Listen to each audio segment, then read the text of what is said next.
14, 2절을 보니까요.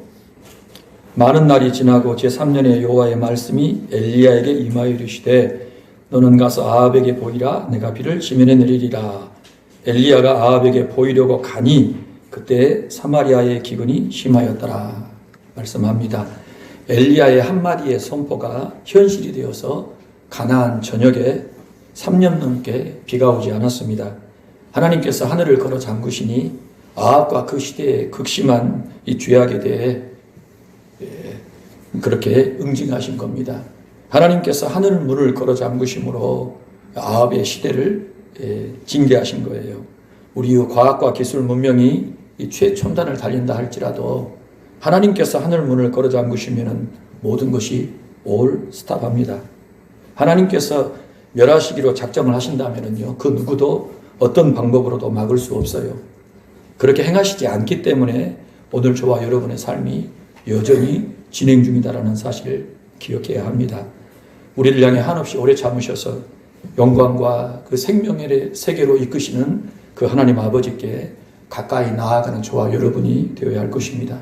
우리 하나님 아버지께서 우리를 향하여 하늘 문을 활짝 열어주셔서 축복해 주시기를 소망합니다. 하나님께서 엘리야에게 말씀하셨어요. 너는 가서 아합에게 보여라. 내가 비를 지면에 내리겠다. 그동안 엘리야는요, 이 사르밧 여인이 내준 지붕의 다락방에서 지내면서 하나님과 교제하고 섬기는 시간을 가졌습니다. 그야말로 하나님의 특별한 이 보살핌 속에서 그분과 교제하고 다음의 사역을 위하여 준비되었던 것입니다. 때가 되니 하나님께서 엘리야를 불러내시고 파송하십니다. 하나님의 사람은 하나님의 특별한 목적 아래 보호받고 양육받으며 파송된다라는 이 사실을 꼭 기억해야 합니다. 내가 만약 하나님의 사람이다 라고 하면 나는 지금 하나님의 특별한 보호 아래 양육받고 있다. 그리고 하나님은 때가 되면 나를 파송하신다라는 이 사실을 기억해야 해요. 자신의 인생을 하나님의 관점에서 바라볼 수 있어야 합니다. 아무쪼록 내 인생에 주는 하나님이시니 그분이 나를 돌보시고 양육하시고 파송하신다라는 이 믿음 하에 진행하시기를 주의 이름으로 축복합니다. 창세기 40장 23절부터 보실까요? 우리 같이 한번 읽어봅시다. 술 맡은 관원장이 요셉을 기억하지 못하고 그를 잊었더라. 만 2년 후에 바로가 꿈을 꾼즉 자기가 나일 강가에 서 있는데, 요셉의 은혜를 받은 술 맡은 관원장이 요셉을 까맣게 잊어버린 거예요. 그리고 3년 만에 바로가 꿈을 꾸자 그 요셉을 다시 기억했다라는 겁니다. 그렇게 큰 은혜를 입었음에도 불구하고 그의 머릿속에서 요셉이 전혀 기억나지 않는 것. 인간적으로는 참 섭섭하고 억울한 일인데 하나님의 섭리였다라는 거예요. 하나님의 섭리. 그래서 내 모든 삶에 있어서 하나님이 섭리하신다. 그분이 내게 은혜 받은 자의 기억조차도 조작하셔서 잊게도 하시고 떠오르게도 하신다는 거예요. 하나님께서 그 모든 것 가운데 역사하심으로 나를 준비시키신다라고 하는 이 확신 속에 삶을 진행해야 합니다. 치욕스럽게 짝이 없는 억울한 누명을 쓴 감옥에 갇힌 요셉을 여러분 생각해 보시기 바랍니다. 만약에 내 인생에 이런 일이 일어난다면 어떻게 하실까요? 어떻게 하시겠습니까? 너무너무 부끄럽고 치욕스러운 그 사건에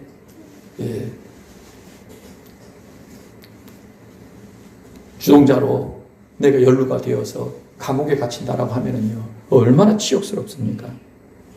요셉의 인생이 굉장히 고단했는데 좀 풀리는가 싶더니 이런 악재가 겹쳐버렸습니다. 사실상 그의 인생은 끝난 겁니다. 주인의 아내를 범하려 한 그 죄에 어떻게 여러분 용서와 받고 해결되겠습니까? 이제 감옥에서 그의 인생은 끝났다라고 생각을 해도 사실상 과언이 아닙니다. 그런데 여러분, 그 칠흑 같은 감옥 안에 들어간 그 요셉이 그 감옥 안에서도 하나님을 경외하더라는 겁니다. 하나님의 나라를 드러내고요, 구체적으로 구현해내는 삶을 살았다라는 거예요.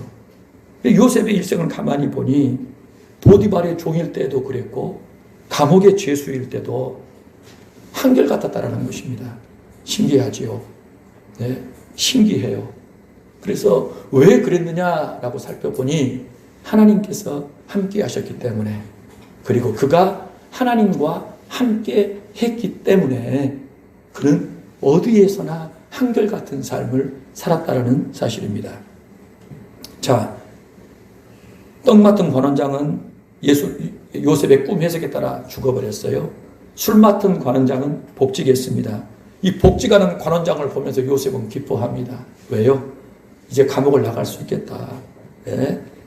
그런데 몇 날이 가고 몇 달이 가고 몇 년이 가도 찾아오질 않는 거예요.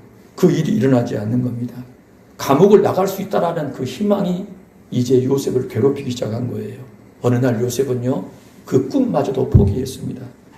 감옥의 죄수로 마감하는 인생일 수도 있다라고 하는 너무도 받아들이기 싫은 그 현실이 이제 받아들일 수밖에 없게 된 겁니다. 여러분, 너무 괴롭고 고통스러운 시간이고 운명이 아니겠어요?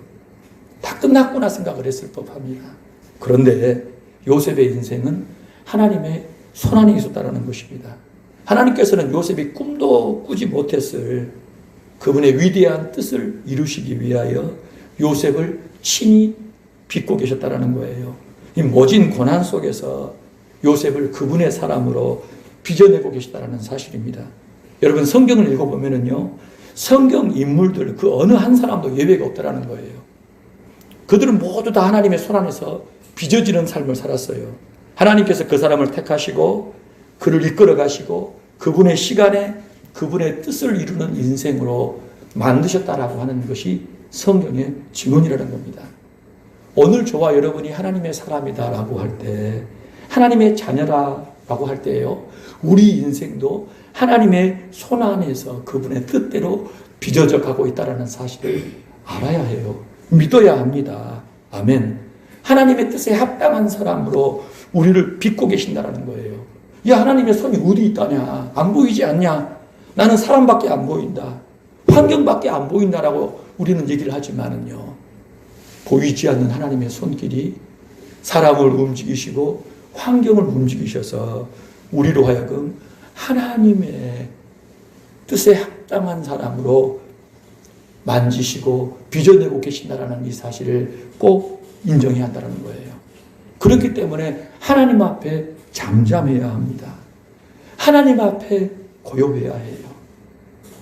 예, 내 안에 들끓는 수많은 감정들, 수많은 그러한 기대와 꿈들을 다 내려놓고 하나님 앞에 고요히, 하나님 앞에 잠잠히 그분의 뜻을 따라 그분의 때를 기다리면서 자신에게 주어진 일상 가운데 그분과 동행하며 그분을 온전히 경외하는 훈련에 집중해야 한다는 사실입니다.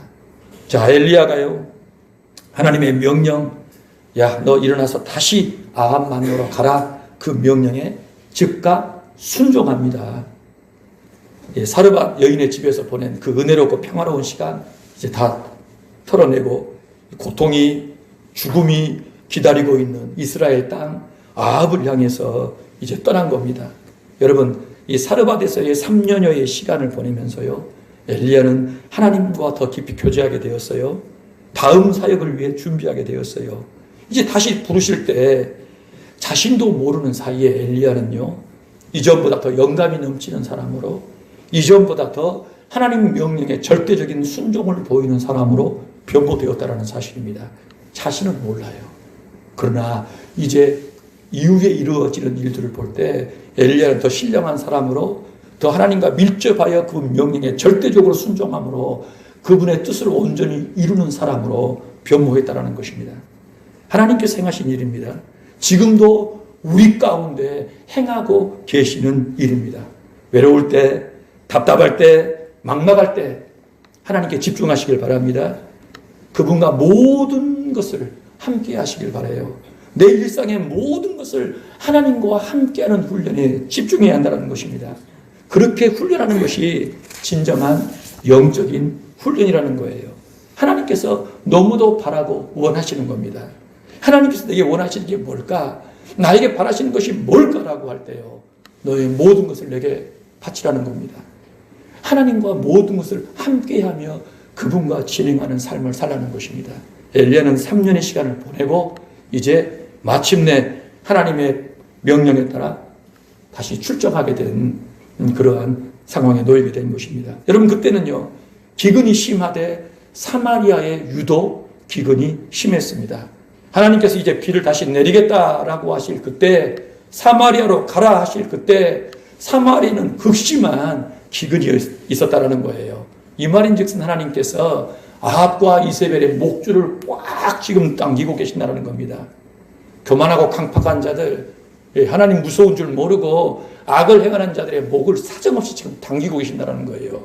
이 숨이 넘어갈 지경까지 하나님께서 몰고 가신다는 것을 저와 여러분이 확인하게 되는 겁니다. 자, 3절과 4절 보니까요, 같이 한번 읽어볼까요? 아합이 왕궁 맡은 자 오바댜를 불렀으니 이 오바댜는 여호와를 지극히 경외하는 자라. 이세벨이 여호와의 선지자들을 멸할 때 오바댜가 선지자 100명을 가지고 50명씩 굴에 숨기고 떡과 물을 먹였더라. 아합이 오바댜를 부릅니다. 아합은 이스라엘 역사에서 손에 꼽을 만한 악인입니다. 여러분, 이 악인이 왕이 됐으니 나라 꼴이 어떻게 됐겠습니까? 나라가 오죽했겠어요? 나라 전체가 바알 숭배로 몰려갑니다. 하나님을 진노케 할 죄들이 나라 전역에서 철철 넘치는 이 상황이 되어버린 것입니다. 악인이 통치하는 세상은요, 끔찍한 세상입니다. 이전에 선한 사람들이 쌓아놨던 모든 것들이 다 허물어지고 더럽혀집니다. 역사는요, 선을 쌓기도 어렵다라고 증거하고 있어요. 그리고 동시에 악을 지우는 일도 대단히 어렵다라고 가르치고 있다는 것입니다. 그래서 좋은 나라는 어떤 나라입니까? 선한 사람들이, 좋은 사람들이 계속 배출되고 세워져서 요소에서 충성하는 나라가 좋은 나라예요. 악인보다 선인이 많은 나라. 누가 선인이고 누가 악인입니까? 하나님을 두려워하고 정말 하나님 앞에 법과 양심에 따라 하나님이 기뻐하시는 바대로 나라를 이끌어가는 사람들이 좋은 사람들입니다. 그러한 사람이 나라 안에 많아져야 나라가 소망이 있을 터인데, 악인이 등장해서 나라를 온통 지금 멸망지국으로 몰고 가고 있는 상황이 된 것입니다.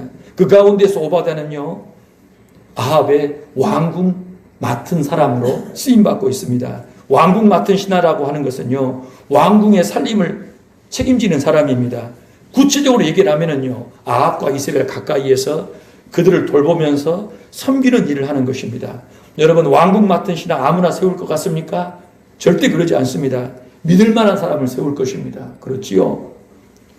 지독한 악인이라도 믿을 만한 사람을 세운다라는 거예요. 아합과 이세벨도요, 믿을 만한 사람을 고르고 골라서 지금 오바댜를 세운 것입니다. 아합과 이세벨 같은 악인들이라도 믿을 만한 사람을 세워놨는데, 여러분, 이 사람들을 섬기는 것이 쉬운 일일까요? 어려운 일일까요? 어렵지요. 이 사람들을 보필하는 것이 보통 문제가 아니라는 것입니다. 더군다나 오바댜는 뭐라고 말합니까?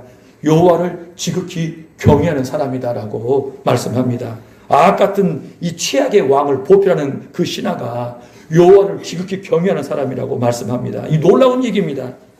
하나님을 지극히 경외하는 그 사람이 다른 누구도 아닌 이스라엘을 바알 숭배로 몰고 가고 있는, 나라 전체를 바알 숭배 국가가 되게 하는, 그 일을 진두지휘하는 그 왕의 왕궁 맡은 신하로 일한다는 것. 여러분, 이거 굉장히 놀라운 일이 아닐 수가 없다는 겁니다.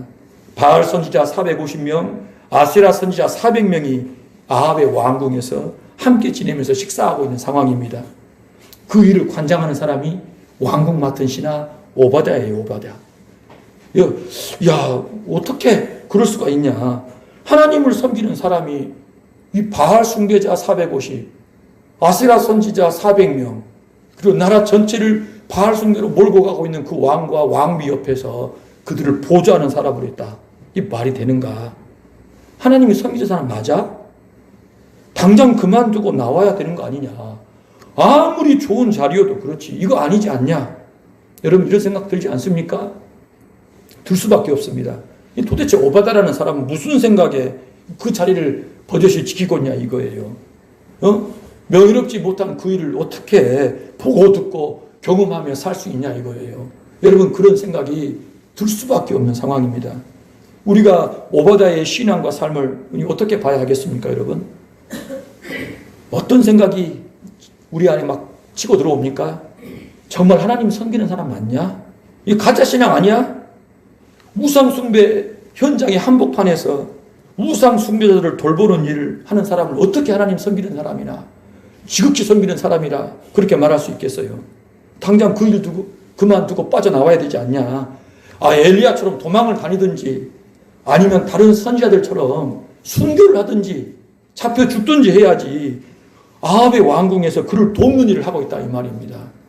하나님 섬기는 사람 아니다.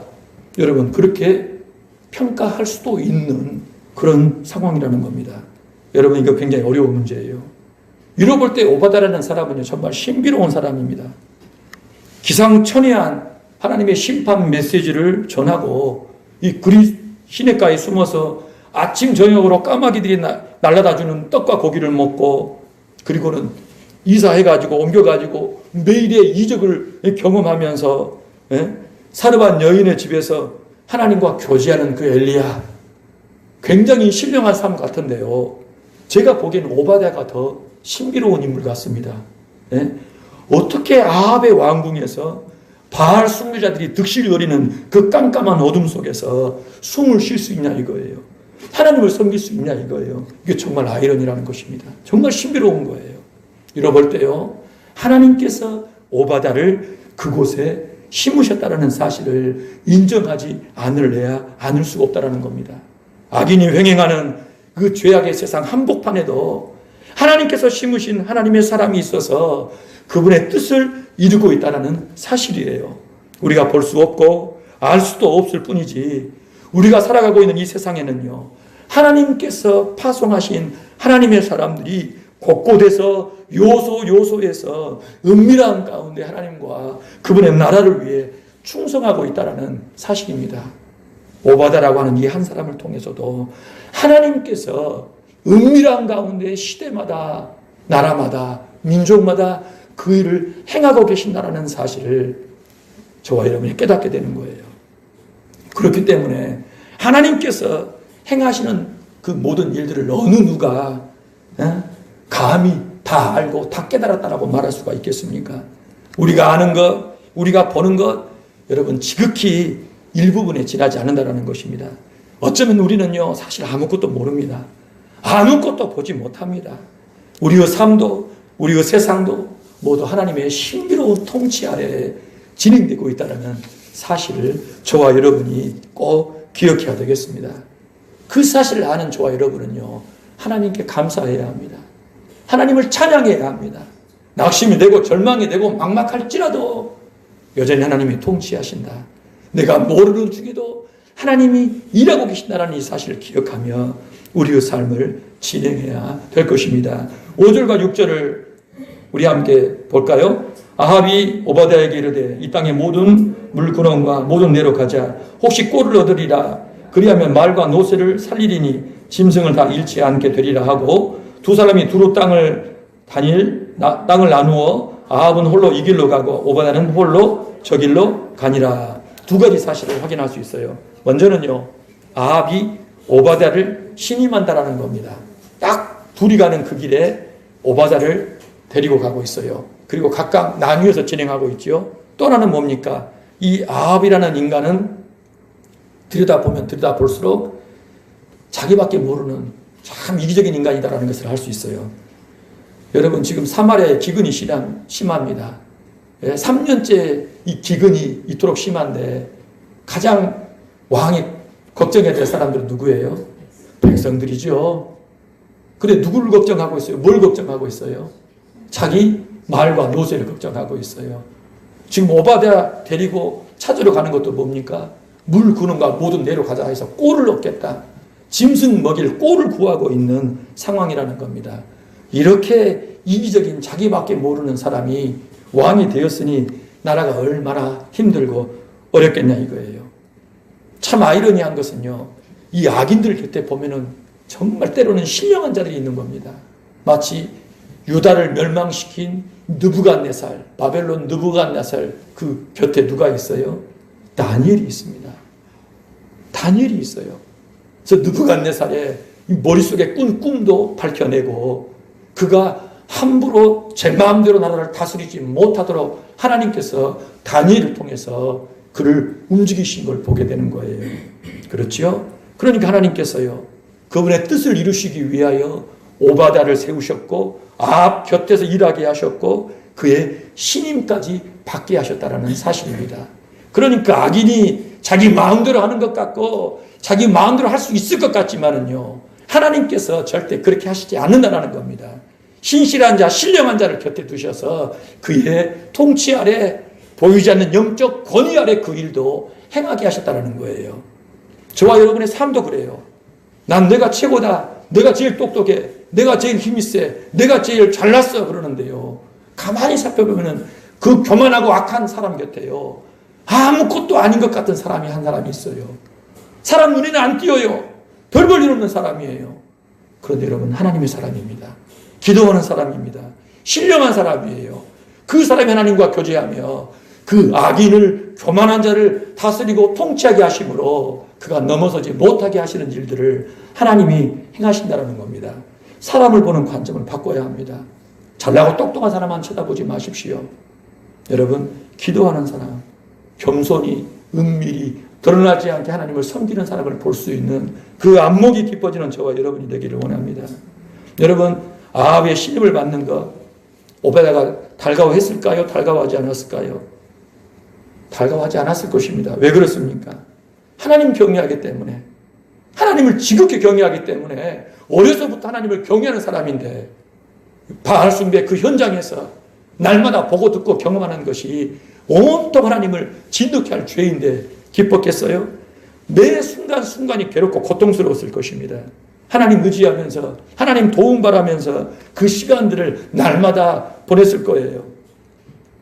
아합의 왕국에서 벌어지는 일들을 보면서요, 괴롭고 고통스럽고 마음 아프고 때로는 막 탄식이 터져 나오고 때로는 남몰래 눈물도 많이 쏟았을 것입니다.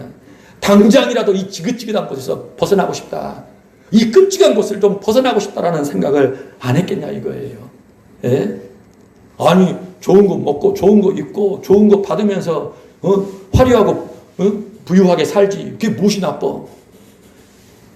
일반 사람 같으면 그러겠지만 여호와를 지극히 경외하는 사람이기에 그 악한 이스라엘 땅에서 어려서부터 하나님을 경외하는, 정말 눈을 씻고 봐도 찾기 힘든 그런 사람이기 때문에 그 사람으로서는 너무 괴로운 시간이었다는 거예요. 그럼에도 불구하고 오바다는 자신의 그 신앙, 삶을 굳게 견지했다는 것입니다. 날마다 펼쳐지는 아합과 이세벨의 죄악상, 자신이 감당할 길이 없어서 너무너무 괴로웠음에도 하나님 의지하면서 하나님의 도우심을 간구하며 그 모든 일들을 감당했다는 거예요. 매일 매 순간이 고통이지만 하나님 의지하면서요, 그분의 길을 놓지 않으려고 몸부림을 쳤다라는 사실입니다. 여러분, 그런 오바다를 보면서요, 야, 기근의 때 왕궁에서 편하게 살겠다, 야, 혹시 너 바알 숭배하며 사는 거 아니야? 이런 식의 비아냥, 이런 식의 조롱의 말도 쏟는 사람들이 있었을 것입니다. 그런데 여러분, 오바다의 삶은요, 하나님이 보실 때 매일 매 순간 순교의 제물로 바쳐지는 삶이었어요. 바알 숭배 한복판에 서서 하나님의 나라와 그분의 백성을 지키는 삶이었다는 것입니다. 하나님께서 그 일을 위하여 자신을 그 자리에 심으셨다는 사실을 알았기에 그렇게 충성했어요. 여러분, 오바다는요, 그 시대 그곳에서 하나님께서 세우신 최후의 영적인 보루였다는 겁니다. 오바다가 무너지면요, 다 무너지는 거예요. 그 한 사람이 그곳에서 버티고 섰기 때문에 그 땅에 하나님의 진노가 완전히 임하지 않았고요, 하나님께서 진노를 거두시고 은혜의 길로 이끄셨다라고 하는 것을 저와 여러분이 성경을 통해서 확인하게 되는 것입니다. 그렇기 때문에 저와 여러분은요, 타인의 신앙과 삶에 대해 함부로 판단하고 정죄하는 일을 극히 조심해야 한다는 거예요. 하나님께서 그 사람을 그곳에 세우셔서 그분께서 행하고 계시는 그 일이 있다라는 것, 그를 통해 하나님의 뜻이 이루어지고 있다는 사실을 저와 여러분이 인정하기 때문에 다른 사람에 대해 함부로 평가하는 것을 굉장히 조심해야 한다는 거예요. 나의 나됨이 하나님의 은혜이듯이 그의 그됨 또한 하나님의 은혜다라고 인정할 수 있어야 한다는 사실입니다. 로마서 14장을 함께 볼까요? 우리 중에 누구든지 자기를 위하여 사는 자가 없고 자기를 위하여 죽는 자도 없도다. 우리가 살아도 주를 위하여 살고 죽어도 주를 위하여 죽나니 그러므로 우리가 사나 죽으나 우리가 주의 것이로다. 이를 위하여 그리스도께서 죽었다가 다시 살아나셨으니 죽은 자와 산 자의 주가 되려 하심이라. 네가 어찌하여 네 형제를 비판하느냐? 어찌하여 네 형제를 업신여기느냐? 우리가 다 하나님의 심판대 앞에 서리라. 기록되었을 때 주께서 이르시되 내가 살았노니 모든 무릎이 내게 꿇을 것이요 모든 혀가 하나님께 자백하리라 하였느니라. 이러므로 우리 각 사람이 자기를 하나님께 직고하리라. 그러므로 우리가 다시는 서로 비판하지 말고 도리어 부딪힐 것이나 거칠 것을 형제 앞에 두지 아니하도록 주의하라. 아멘. 자, 7절부터 15절까지는요 드디어 오바댜와 엘리야가 만나는 그 이야기입니다. 자, 7절부터 9절을 우리 함께 읽어볼까요? 자, 시작. 오바댜가 길에 있을 때 엘리야가 그를 만난지라. 그가 알아보고 엎드려 말하되 내 주 엘리야여 당신이니까. 그가 그에게 대답하되 그러하다 가서 내 주에게 말하기를 엘리야가 여기 있다 하라. 이르되 내가 무슨 죄를 범하였기에 당신이 당신의 종을 아합의 손에 넘겨 죽이게 하려 하시나이까. 여러분, 이 대화를 방금 읽었는데요, 복잡한 이 감정선이 드러나는 걸 느끼지 않으셨습니까? 방금 읽었던 7절부터 9절의 내용 속에는요, 오바댜와 엘리야 간에 미묘한 이 지금 감정들이 부딪히고 있는 걸 보게 돼요. 엘리야를 확인한 오바댜가 뭐라고 얘기하죠? 내 주 엘리야여 라고 얘기하죠. 내 주. 누구의 주? 오바댜의 주가 엘리야라고 얘기를 합니다. 이 말은 뭐예요? 굉장히 기뻐하면서 굉장한 친밀감을 지금 표현하고 있잖아요. 그랬더니 엘리야는 뭐라고 대답합니까? 내 주에게 말하기를 엘리야가 여기 있다 하라. 내 주가 누구라고 얘기를 해요? 아합이다. 오바댜는 엘리야를 향하여 내 주여 라고 얘기를 하는데 엘리야는 오바댜에게 네 주는 아합이요. 지금 그렇게 얘기를 하고 있는 거예요. 그렇지요. 그러니까 오바댜가 어땠습니까? 발끈합니다. 그리고 뭐라고 답해요? 내가 무슨 죄를 범하였기에 당신이 당신의 종, 엘리야의 종인 나를 누구의 손에? 아합의 손에 넘겨 죽이게 하려 하시나이까. 여러분, 이 내용을 보면은요, 오바댜는 지금 굉장히 감정이 안 좋아요. 왜 그럴까요? 엘리야를 그렇게 만나고 싶었는데 만나고 싶은 이유가 어디 있을까요? 하나님의 종이잖아요. 자기도 하나님의 종이고 엘리야도 하나님의 종인데 정말 가뭄에 정말 오아시스처럼 바알 숭배하는 사람들 속에 살다가 지극히 하나님을 경외하는 사람을 만나서 기뻐하고 너무너무 지금 반가워하면서 친밀하게 대하고 싶은데 엘리야는요, 너 바알 숭배자잖아. 네 아합 밑에서 잘 먹고 잘 살잖아. 오해하면 정말 그렇게 느낄 만한 표현을 하고 있다는 것입니다. 그래서 오바댜가 뭐라고 답하는 거예요? 내가 무슨 죄를 범하였길래 나를 죽이려 하냐? 당신의 종을 아합의 손에 넘겨 죽이게 하려 하십니까? 나는 당신이 오해하듯이 생각하듯이 아합의 종이 아니에요. 비록 내가 지금 아합의 녹을 먹고 있지만 하나님이 세우신 것이고 나는 아합보다 당신을 나의 주로 모시고 섬기고 싶은 사람입니다. 난 바알 숭배자가 아닙니다라고 하는 것을 절규하듯이 얘기하고 있는 거예요. 그러니까 엘리야가 어때요? 지금 오바댜를요, 바알 숭배자, 아합의 종, 아합의 왕궁에서 잘 먹고 잘 살며 지내는 그런 사람, 하나님을 섬기는지는 모르겠지만 실상은 아닌 사람, 그런 정도로 오해하고 있는 것과 같은 그런 느낌을 저와 여러분이 받는다는 것입니다. 왜 오바댜는 엘리야에게 자기를 죽이지 말라고 얘기합니까? 10절부터 14절의 얘기가 나오죠. 그 내용을 정리하면 이렇습니다. 아합과 이세벨이 모든 나라와 모든 민족마다 사람을 찾으러 보낸 거예요. 엘리야를 찾으러 보낸 거예요. 그런데 그 나라와 민족들마다 엘리야가 없다라고 하면 그걸 끝낸 게 아니라 뭐라고 했어요? 맹세하게 한 겁니다. 너 그거 맹세해. 맹세할 수 있어? 만약에 엘리야 나오면 넌 죽는 거야. 예? 아합이 지금 강성합니다. 외적으로는요. 두로와 시돈 땅을 함께 지금 받을 수 있었기 때문에요. 그래서 나라와 민족마다 거짓말하면 가만 안 두겠다라고 맹세까지 시킨 겁니다. 그런데 찾을 수가 없었다라는 거예요. 아니 그런데 오바댜가 지금 달려가가지고 엘리야가 여기 있습니다라고 하는데 데리고 왔어요. 그랬더니 하나님의 영이 엘리야를 끌고 다른 곳으로 가버리면 누가 찾냐 이거예요. 그러면 당장에 거짓말 치게 됐잖아요. 아합이 자기를 죽일 것이다라고 그렇게 지금 얘기를 하고 있는 거예요. 자, 그러면서 오바댜가 자신에 대해서 무슨 얘기를 합니까? 나는 당신이 생각하듯이 아합 밑에서 그 죄를 돕고 있는 바알 숭배자가 아니라고 얘기합니다. 어려서부터 하나님을 섬기는 사람이고 이세벨이 여호와의 선지자들 다 대거 진멸시킬 그때 저는 100명의 선지자들을 따로 빼들려 가지고 50명씩 굴에 놓고 물과 떡을 공급한 사람, 진정으로 하나님을 경외하는 사람. 나는 지금 당신을 만난 것이 너무너무 기쁘고 하나님 앞에 감사하다라고 표현한 것이다. 얘기를 한 겁니다.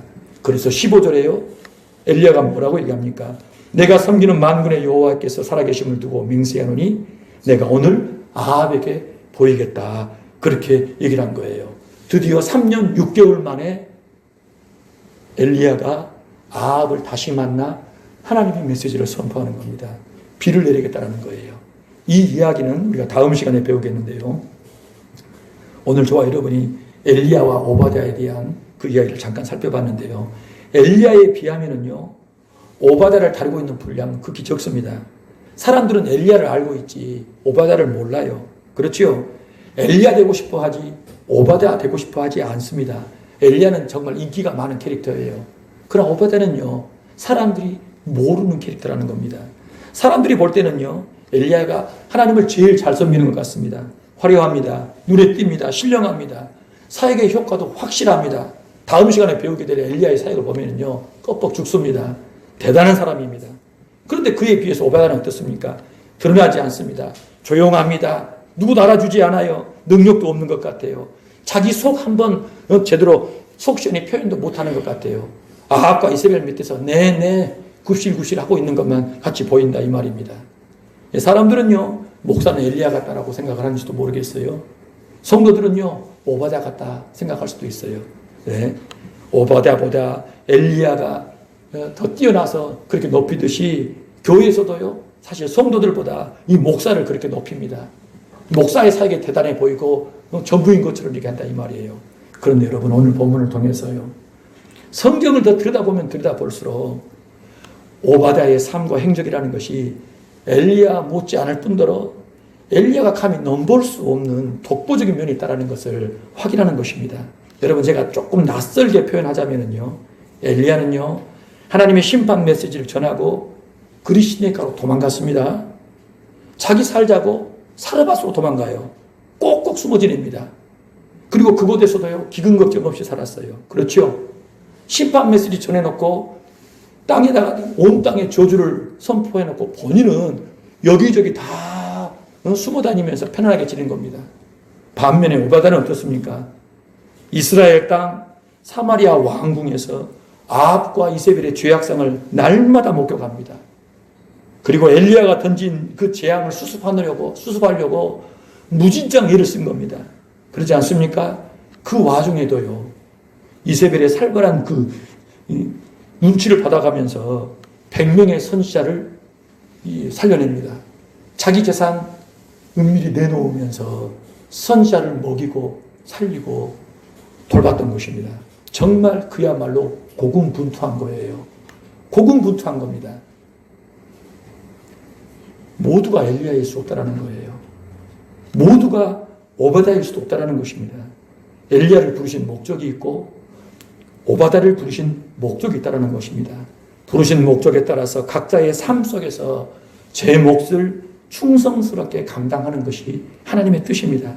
사람들은 누가 제일이다, 누가 더 잘한다, 그것을 따지고 있는데 하나님께서는요, 은밀한 중에서 각 사람이 겸손히 섬기는지 끝까지 충성스럽게 섬기는지를 살피신다는 사실이에요. 각자의 삶을 하나님께서 맡기신 사명으로 받고 겸손히 섬기고 충성하는 태도, 서로의 삶과 사역을 인정하고 축복하고 언제든 즐거이 협력하는 태도를 하나님께서 기뻐하신다는 사실입니다. 작고 초라해 보이는 내 삶일지라도요, 내게 주어진 이 삶을 하나님께서 내게 주신 선물이요 사명으로 받고 겸손히 섬기고 끝까지 충성하고 그리고 다른 이들과 함께 즐거이 협력함으로써 내가 몸담은 그곳에 하나님의 나라를 구현해내는 주 안의 가족들 한 분 한 분이 되시기를 주의 이름으로 축복합니다. 기도하겠습니다.